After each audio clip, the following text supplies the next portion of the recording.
Inangke ng LPG at kalan, ninakaw sa isang bahay at sinubukan pang ibenta agad ng suspect. At sa kaparehong barangay, isang tindahan naman ang nilooban at mga paninda nito, pinakyaw ng suspect. Nakatutok si Ian Cruz, exclusive!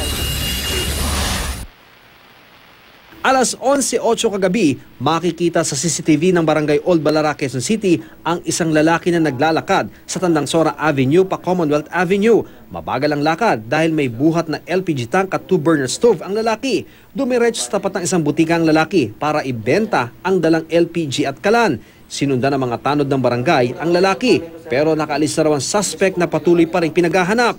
Pambili niya ng gamot, no? Nasa may sakit niyang kaanak. Kaya madalian niya binebenta at bibili niya sa murang halaga. Naibalik ang kalan at LPG tank sa may-ari. Nakasalisi ang suspect nang maabot daw ang kandado ng gate saka dumiretso sa lutuan sa harap ng bahay. May kadena po yan tsaka may padlock. Nasira niya yung padlock. Wala na nga yung padlock eh. So expert talaga yung magnanakaw eh. Alam niya ang gagawin niya.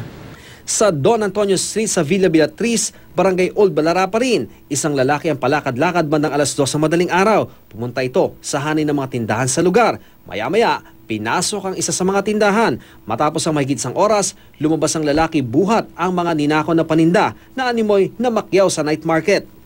Nang magising ang may-ari, simot ang isang eskaparate ng kanyang mga paninda. Naalis daw ng lalaki ang kadena na ipinangsasara sa tindahan. Pag bukas ko ng alas 4, wala na.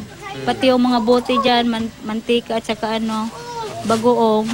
Patuloy na inaalam ng barangay ang pagkakakilala ng lalaki para papanagutin sa krimen. Ian Cruz, nakatutok, 24 oras.